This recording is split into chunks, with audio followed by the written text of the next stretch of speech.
po. Magandang gabi, magandang tanghali po sa inyong lahat. Kung saan sulok man kayo ng mundo naroon, sana okay lang po kayo. Ito na naman po tayo sa isang importanteng episode as always ng Link Channel. Ano po mga kababayan ang pag-uusapan natin? Una, yung mga latest updates, hindi ko na iisa-isahin, tungkol sa mga nangyayaring hindi pagkakaunawaan ngayon, yung wars, okay? Pag-uusapan natin lalo na itong nabibinbin kasi matagal ko na itong hindi na ibabalita. Kasi marami na po ang lumalabas ng mga pag-aaral tungkol dito. At ito ay kasi marami yung mga nagtatanong katulad ng ating last video na meron yung mga letra ng batches ng mga itinutuslok. Ngayon, kasi kung makikita ninyo, latest na pinag-uusapan, yung pinagtutuslukan sa Pilipinas na binibigay na nila ng libre.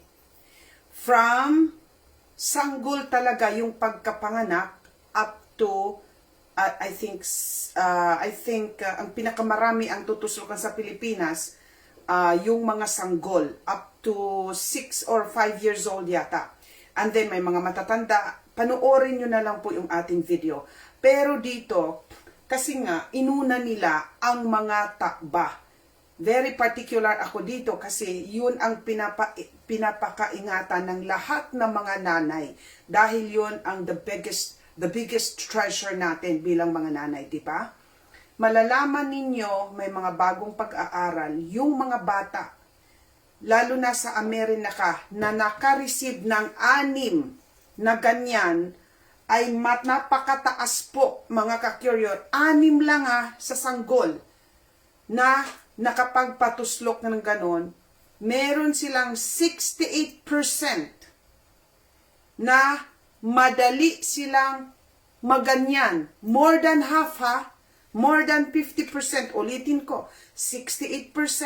Mas magadali silang maganyan kumpara doon sa mga takba na hindi naganyanan. Okay? At babasahin natin ang mga listahan ng mga sanggol, listahan ng mga kitsa, kung paano sila nakaka-acquire ng maraming kitsa pagkatapos ng ganyan at kinumpara nila sa mga takba na hindi naganyanan. So, ang iba nagsasabi, meron akong nakita sa comment section, nakaka-stress daw manood. Mga ka-curious, nung ang Link Channel, kinukaution at umiiyak ako. Ilang beses akong umiiyak dito, kumakanta para lang himahide yung ating mga lingwahe ng algorithm. Lahat ng eksena ginawa ko na desperation para i-caution kayo na huwag magpaganyan. Pero pinagtawanan lang ako ng mga nagalit sa akin yung mga kamag-anak ko mismo. Ngayon, may obligasyon ako para hindi pagandahin ang feelings ninyo. Para hindi kayo masaktan. Wala akong paki kung masaktan ang marami sa inyo. Dahil ang role ko dito ay nakikiusap ako sa inyo, sabihin ang totoo. Na huwag kayong magpaganyan. Ngayon, dahil nasasaktan kayo kasi hindi kayo nakinig, binabatikos nyo ako na puro daw nakakasakit ng nakaka-stress. Nandito ako para, wala akong pakialam kung may stress kayo, nandito ako para sa ibahin sa inyo ang katotohanan. At nandito ako sa inyo para i-caution kayo. Dahil diyan sa Pilipinas, desperado po sila, binibigay na po ng libre para mahikayat kayong magpaganyan pa rin. So wala ako, ulitin ko, sinabi ko sa Telegram, I'm not here to please you. I'm not here para marinig ninyo yung balita na gusto nyo lang marinig. Nandito ako para sabihin ang totoo at para i-caution kayo. Dahil kung ayaw nyo maniwala hindi, mahal ko kayo. At itinataya ko yung haybo ko dito. Okay? Kasi marami ang hindi sila inaano nila itong mga balitang ito. wala akong magagawa. Dahil para ipakita ko sa inyo na lahat ng pinagsasabi ko sa inyo, itong nagdaan mag-aanim na taon na, ay hindi lang po katawa-tawa or hindi gawa-gawa ko. Kasi noon, ang sinasabi sa inyo, nagpapasikat lang daw po ako para magkarami ng views o gusto ko lang kumita. Dahil hindi nyo ako pinawanaluwaan, pero ngayon, obligado akong sabihin sa inyo kung ano ang totoong nangyayari sa mga ikinokosyon ko sa inyo. Okay? So, yan po ang role ng Lynn Channel. Now, pag-uusapan din po natin, dahil ito, mahal ko kayo, gusto kong ayaw ko na magkakitsa kayo. Dahil yung pinaniwala din tayo, lalo na ito, directed ito sa mga Noipi. Kasi ang mga Pinoy gustong maputi, okay naman yun, walang problema. Okay lahat yun. Gusto natin maging maganda, gusto natin maging maputi, walang problema doon. Ang problema, obsessed ang mga Noipi. To the point na umiinom talaga sila ng mga tablets, ng kung ano-ano para pumuti. Obsessed tayo, obsession yon. Now, well, ang dami nating nilalagay na mga sunscreen, yung mga krema, yung mga lotion, para tayo, kasi diba gusto natin maputi, kaya maglalagay tayo ng sunscreen. Well, yung mga sunscreen na yan, para hindi tayo umitim, ang daming mga nagkukos ng C. Okay? Kaya, i-share nyo po itong ating video at marami pa po tayong tatalakayin. Bibigyan ko kayo ng konting balita dito sa MOOE, my dear Lord, na hindi natin alam, binawasan sa flood control. Mga kababayan, ito talaga ang nawindang ako. Binawasan ang kanilang sa flood control, ang budget nitong 2026 at saan nyo, alam nyo kung saan nilagay nila ang pera? Nilagay nila sa budget ng mga judgment na mga itong mga politikin ninyo sa MOOE nila. Okay? Kaya yung budget hindi bumaba. Okay? Nadagdagan pa yung budget. Kasi imbis na ibigay sa mga infrastructure na totoo, nilagay nila sa mga politiko. Ayan po ang yung boses ko pa lang na nai-stress na ako. Nai-stress din ako makinig sa boses ko. Alam niyo po ba yan? Napapansin ko nag-high pitch. Hindi ko gusto. But ito'y emosyon na kusang lumalabas dahil sa hindi magandang nangyayari sa mundo. Alam mo, naiirita ako pag naririnig ko yung boses ko at napapansin ko kaagad. Naiirita ako makinig sa boses ko. Sa totoo lang, kaya lang hindi ko siya mapigil dahil yun ang nilalabas ng puso ko. Now, punta na tayo dito sa agad natin ibalita, okay? Mamaya na tayo pasalamat, Marvin Ferreira Simbrana. Ang pinaka-importante po habang nag-uumpisa tayo, i-share nyo na po para, kasi nga, grabe ang censorship. Nakita nyo na kung 4 na oras lang nawala tayo sa ere, na-suspend tayo temporarily. Okay? Kaya, every time na-flag down, yung nasususpend ka, nire-restrict ang account mo. Hindi na nila ipinapakita sa maraming tao. Kaya nasa sa inyo na po mga ka-curious, kababayan. Kung mahal nyo ang mga kapwa ninyo, kayo na po ang bahalang magpakalat ng ating mga videos. Now, punta na tayo dito muna. Itong pinaka-importante, yung para nga hindi kayo umitim, maglalagay kayo ng sunscreen. Sunscreen, okay? Johnson & Johnson, yung gumawa ng Vitsin, okay? Yung J&J, they are, quote, loading their sunscreen with carcinogenic chemicals. The very same cancer that company makes billion treating. Ito nga, sana, my dear Lord, sana maintindihan na po. Yung mga gumagawa ng mutga, gusto nilang magkakitsa kayo.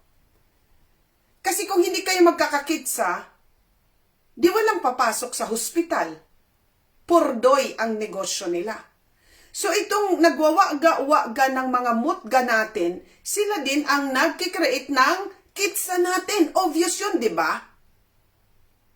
Oh, panoorin nyo itong nag-ano siya ng research talaga para hindi na pwede nyo... Johnson & Johnson is adding cancer-causing carcinogens to their sunscreens? That doesn't make any sense. Or does it? Let's take a look. Directly from the J&J website, they are doing a voluntary recall of Neutrogena and Aveeno sunscreen products due to the presence of benzene. According to the CDC, it is a chemical that is colorless, odorless, and highly... Yung, bumili pa naman itong hinayupak na ito na Aveeno na ito. Ayan, nandito po may pag-aaral po, report. From the J&J website, they are doing a voluntary recall of... Meron silang voluntary recall. Ipalabas po natin ito. Share nyo na po. Or does it? Let's take a look. Directly from the J&J website, they are doing...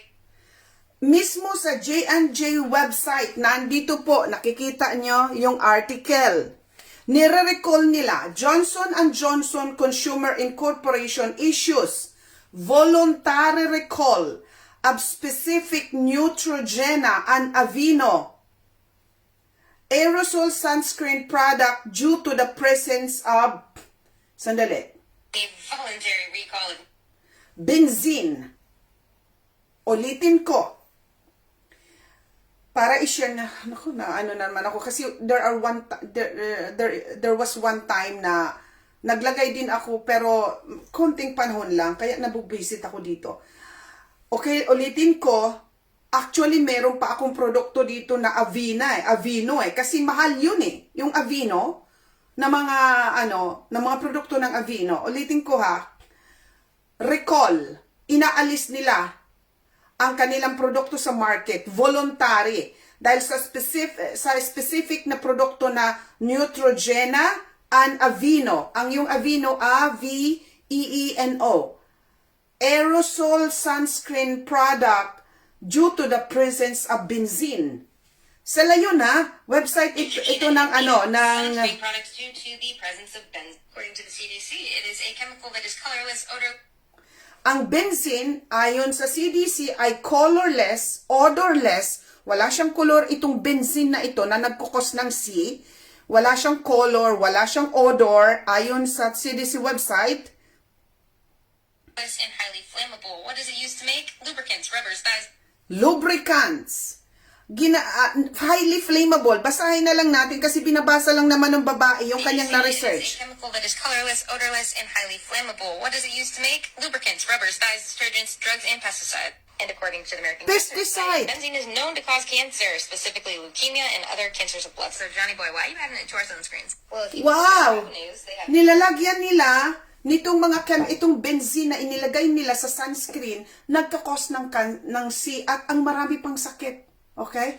Pwede kang magkaroon ng cancer pati sa blood. Okay?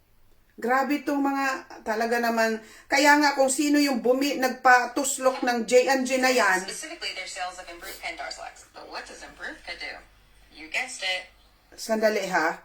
$1.6 billion in drugs and pesticide. And according to the American Cancer Society, benzene is known to cause cancer, specifically leukemia and other cancers of blood. So Johnny Boy, why are you adding it to our... Another cancer, pwede kang magka-leukemia or cancer sa dugo. Ulitin ko, napaka-importante kasi ginagamit ito ng mga tao, marami sa Pilipinas, obsessed tayo na pumuti. Kaya para wag tayong umiti, maglalagay tayo ng sunscreen. Okay? Itong Aveeno product, Neutrogena specifically, meron po silang nilalagay. Ulitin ko, yung produkto ng J&J para sa skin na hindi ka umitim, yung sunscreen nila. Merong benzene na flammable pala yun, mga ka-curious, nagkukos ng cancer, lalo na cancer sa dugo. Okay? Leukemia. I-share nyo po ito kasi iba tayo ang Pinoy. Talagang obsession natin ang pumuti. At we resort to putting many things. Remember this, mga kababayan. Ang pinakamalaking organ sa katawan ng tao ang skin. Ang skin dapat natin protektahan, iwasan natin maglagay ng mga, ako hindi na ako masyadong naglalagay ngayon kasi ang skin ang pinakaunang layer ng protection ng katawan natin and it is the largest organ. Okay?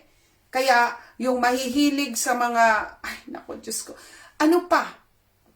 Ito, i-research po ninyo, I have reported this in the past. Yung produkto din ng J&J na talc, yung Johnson's Baby Powder, mga kababayan, produkto rin po yan ng Johnson. Nilagyan ba naman nila ng asbestos? Yung ginagamit matagal na sa paggamit ng mga bubong. Yung produkto, i-research nyo po, mga kababayan, meron pong lawsuit sa buong mundo.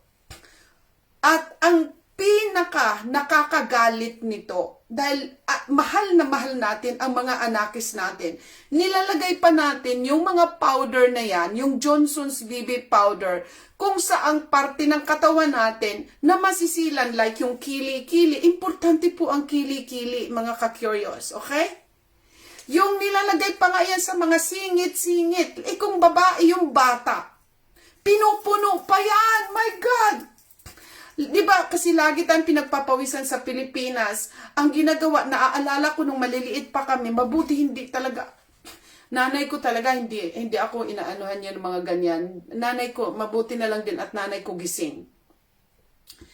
Naalala ko nung maliliit pa kami, ang mga nakikita ko sa probinsya, pinupuno nila ng Johnson's BB powder yung bata. Nakikita mo, ang puti-puti na nila, tapos nilalagyan dito ng ano, okay yun, nalagyan dito ng ano, ng face towel. Kasi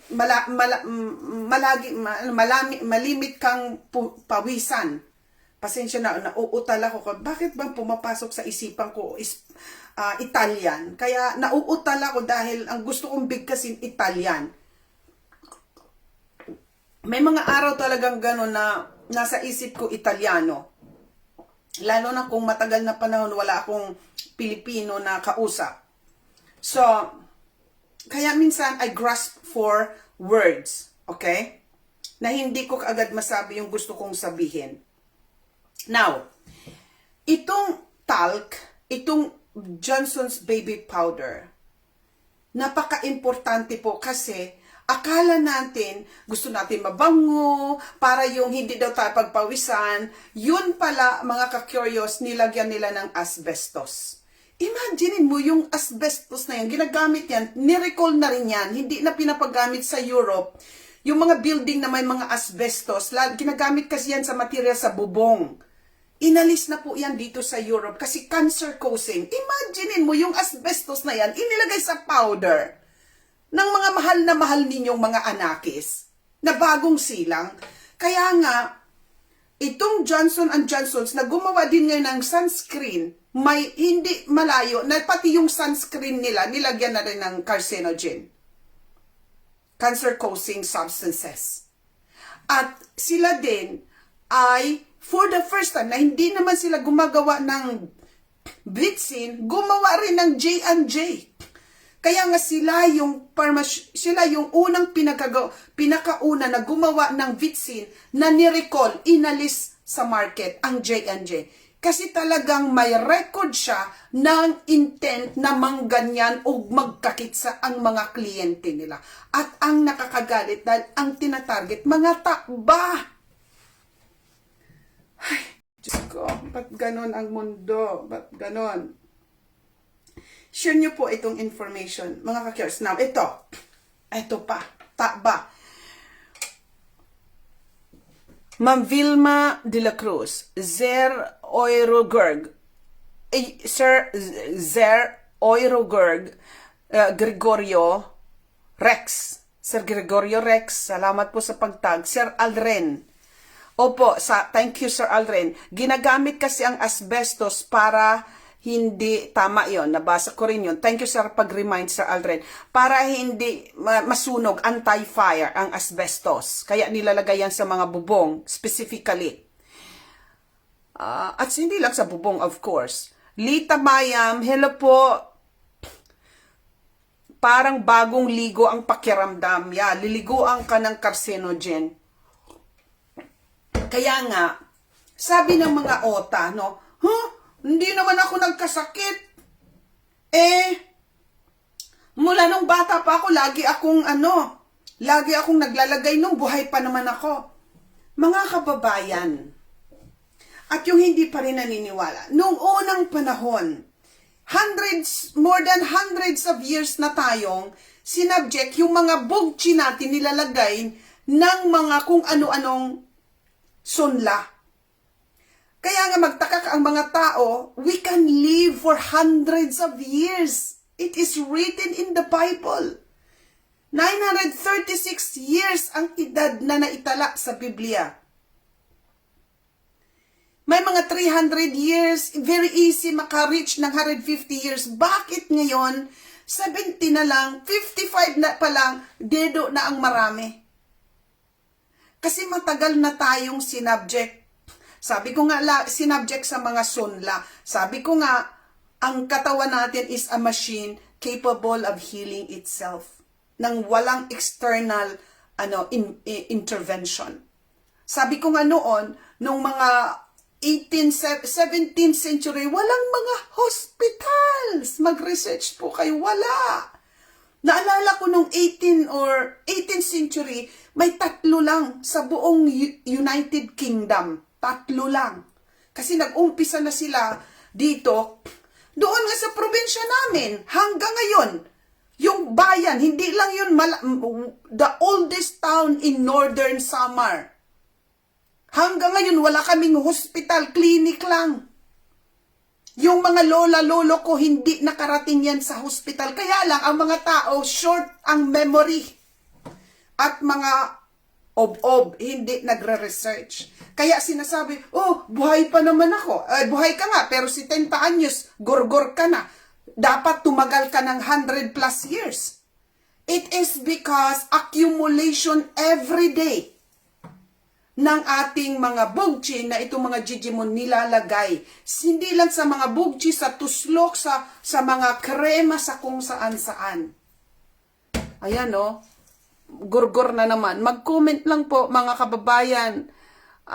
Nasa sa inyo po ang ating ikakaano sa mga balita natin, sa pagsisipag po ninyo, sa mga nagsishare po. Joyce Patria.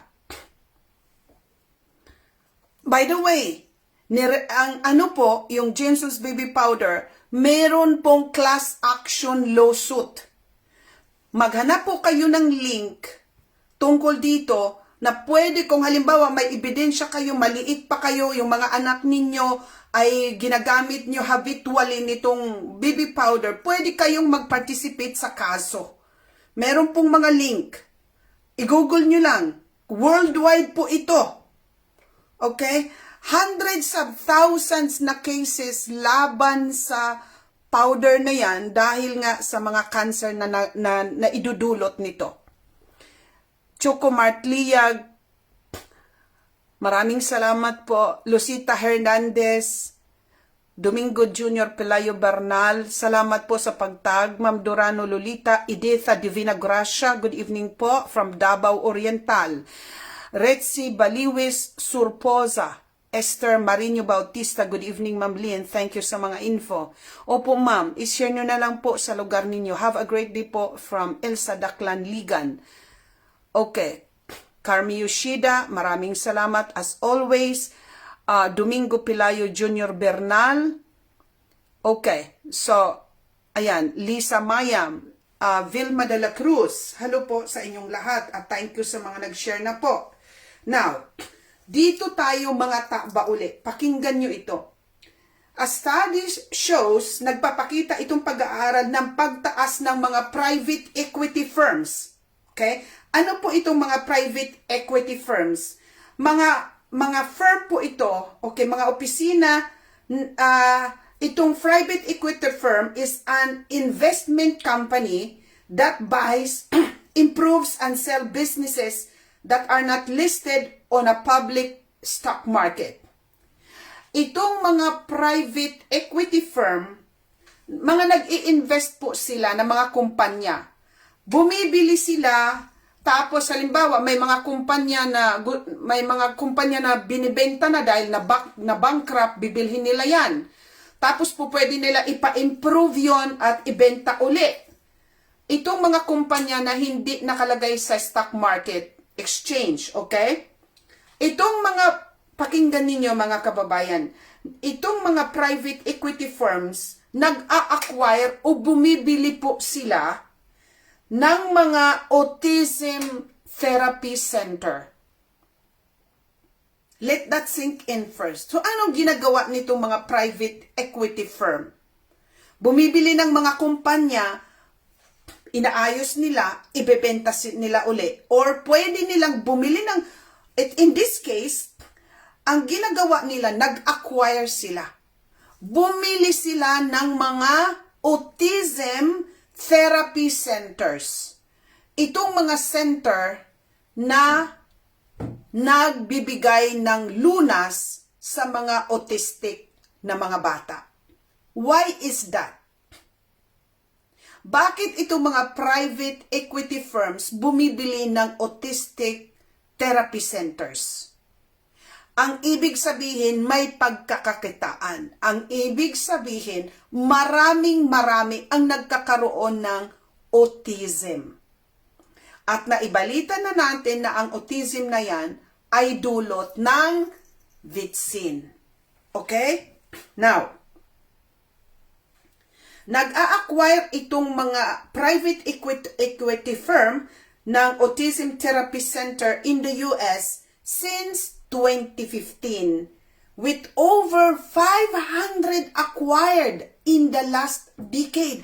Imagine mo yung mga private equity firm na yan, nakabili sila ng 500 autism therapy center.